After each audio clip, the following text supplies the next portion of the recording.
Hello and welcome to Need to Know. Making sure that children progress has always, understandably, preoccupied both teachers and politicians. But there's more than one way to assess, report and encourage progress amongst children.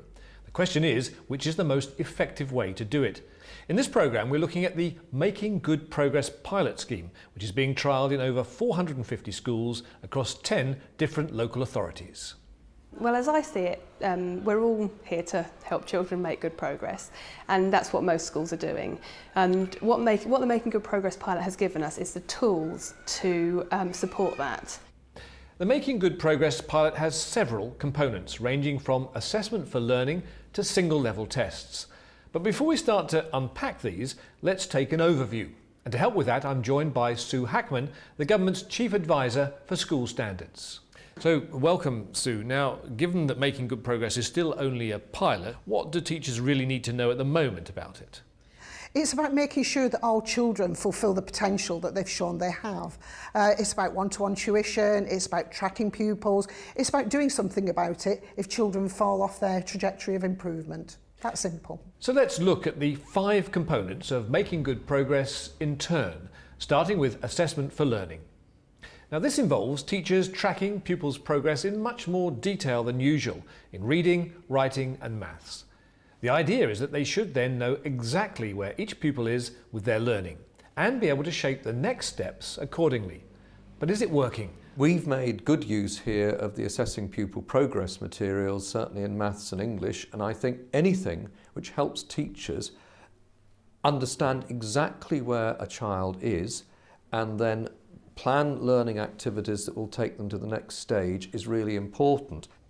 So some positive views there on assessment for learning. But some schools say they've really been doing this sort of assessment to assess children's progress for years, and there's nothing magical or new about it. I think what is new about APP, or Assessing Pupil Progress, the exact scheme that we use, is that it standardises judgment across all teachers and schools by providing criteria so that we're not just depending on teachers' impressions. It gives criteria against which you can decide what level is a child at, or even what sub-level is a child at. What the APP sheets do is they put it all together, they simplify it, and it's something that then everyone uses. It's not something that's been created by a different local authority and you've managed to find it on the internet. It's something that everyone uses. So we know that children are being judged equally and fairly no matter where they are. Now, the second component of Making Good Progress is the offer of one-to-one help for children at risk of falling behind. This involves offering up to 10 hours of one-to-one tuition in English or maths for up to 10% of pupils in the cohort. This will be aimed at pupils who are below the expected levels as they enter the key stage or who appear to be stuck and making no progress. It's primarily for pupils who arrive in the key stage already behind and who, despite our best efforts in the classroom, just aren't catching up. There's also a smaller number of pupils who do arrive at national expectations, but who do fall behind during the key stage, and it addresses those too. When I fall out with a friend, I make up by sometimes making a joke of it. It really means that the child gets a bit of additional help, which is focused and targeted according to what their teacher feels they need, and which really supports what they're doing in class and helps them to move on. At the moment, we do know that the vast majority of children have made really good progress. Some of them have made exceptional progress in that time, a whole year's worth, and about 1 in 10 of them have been making more than that. So it's early days, but we are very optimistic about the early results. So that is assessment for learning and one-to-one tuition. What about the third component of Making Good Progress, single-level tests? The defining aspects of single-level tests are testing only when the teacher thinks a pupil is ready, regardless of age, shorter and more appropriately targeted tests, and, as the name implies, tests which are set at a single level within the national curriculum system, from levels 3 to 8. So Sue, how will a teacher know what level of test to put their pupils in for? The teacher will decide when the child is ready to be put in for the next test when they're working well within a level. And so our hope and expectation is that most children will do well in the tests and pass the test because they're already working at that level. Is there a limit to how often children can be put in for these tests? No, there isn't, but that's a good question, because what we don't want is that children are put in again and again and again for an inappropriate test. And indeed, if you are putting children in again and again, I think probably the sign there is that the assessment might be wrong in the first place. The other important aspects of single level tests are that they are externally set and marked, providing an external validation of the teacher's judgment of pupils' work. They're a one-way ratchet, ever forwards, never back. And of course, they will be used to make schools accountable. It does look like it. What are you trying to put in there? In any given year, as I understand it, a child could get to the point where you could test them for level 4. At the end of that year, if the child gets to level 5, I'm assuming we test them for level 5. So I think the only thing that worries me slightly is if that's accurate, are we going to be testing a child even more? And I think that's the bit that I'm not clear about. Tell me something, when you chose these names... Well, we expect pupils to make 2 levels of progress during the key stage. So they might expect to go through 2 rounds of tests in a key stage. Slower moving pupils, perhaps children with special educational needs, because they move slower, would sit fewer tests actually. The reverse would be true about able pupils who might fly through the levels, and we're just wondering there whether, like music examinations, whether we might give children who are moving quickly the opportunity to miss out a level and just move on to the next one. Isn't there a danger? We already know that there's some tendency to teach towards the test, but if children are doing a single level test, a narrower range of things, isn't there an even greater danger that narrowing of the teaching will happen? The intention is exactly the opposite, is to take some of the stress out of the test so that the tests become a confirmation of the teacher's assessment rather than the only way of knowing how a child is doing. You might think that removing the end of key stage test removes that pressure on teachers to drive children to the next level, and that only testing children when they're ready means that teachers can become quite complacent.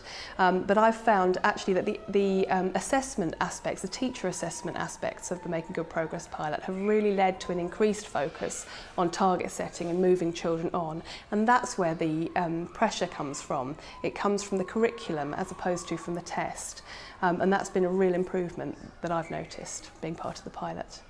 Sue, aren't we seeing that the tide is turning against national testing? We've seen the end of the Key Stage 3 tests. So is the government right to be pressing on with these single level tests at this time? Yes, I think we've got to carry on developing assessment. It's not at the moment strong enough to say we have a good enough system in place, we know how all our children are doing and all our children are on trajectory. They're not. So no, I think we carry on developing. There is an expert group now meeting, we'll start reporting in the spring and in the summer, looking across the range of assessment activities, testing and accountability measures to give us some new ideas about where we go and perhaps a more coherent and slimmed down system. Now, Sue, the national results for the 2007-2008 single level tests were not published because ministers said that they were actually flawed. Have those flaws been put right?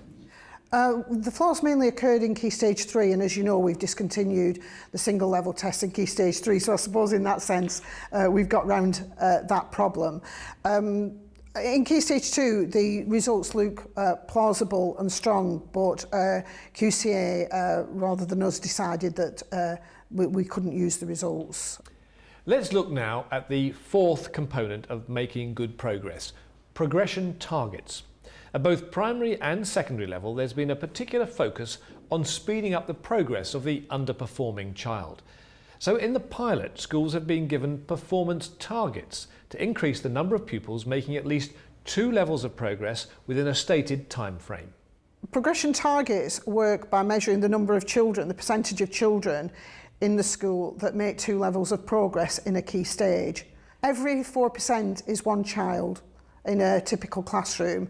And in fact, in the first year of the Making Good Progress pilot, we set 4%, as a flat rate target for all schools. And the thinking there was that 4% is one child in 25, so it's the least you can ask of a single teacher, is one more child in every class makes 2 levels of progress. It didn't seem like too much to ask.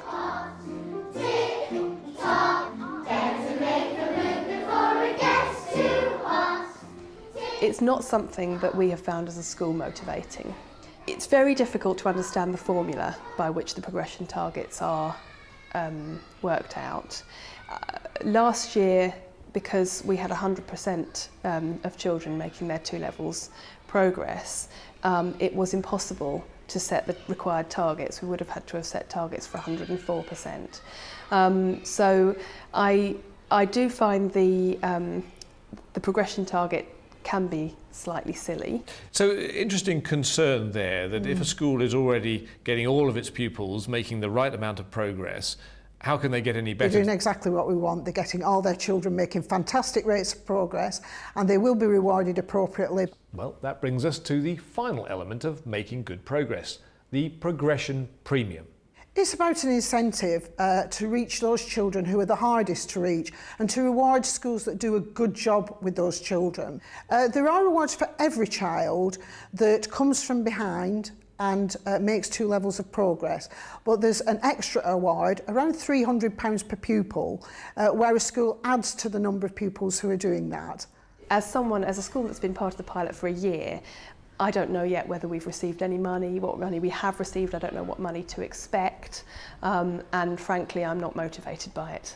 Well, rewarding schools for success will have a short-term benefit, I expect, and everyone can always use more money, hopefully wisely. The trouble is the interventions need to be in the schools that aren't being successful, and interventions do cost money, so I would be a bit worried about that as a general policy. So interesting concern there. So far, I know the pilot's still going on, but how successful would you say it's been? I'm absolutely certain sitting here now that one-to-one tuition has been a really new successful development. I know now sitting here that assessing pupil progress is almost a hallmark of every school that makes great progress. But the other things, I think we must complete the pilot. There's always this huge desire to roll things out, and I think we have to restrain ourselves until we know that it works. So you can decide, can't you? Harry's quite right, because you've got to look at your substance and decide if it's dissolved. When new government initiatives come on board, we assess them. If we feel that it's going to make a difference in a very positive and proactive way, we'll go the whole way with it. If we feel that actually it's not a labour of love, but just a labour, then we won't play. And can you give us some idea of when that timescale will be, when that decision might be taken? I would think by the end of the year in 2009, we will know either what we're rolling out or what we intend to continue piloting. Well, that brings us to the end of the Need to Know programme about making good progress. My thanks to Sue Hackman and everyone else involved in the programme for helping us, I hope, to make good progress in our understanding of this new approach. Goodbye.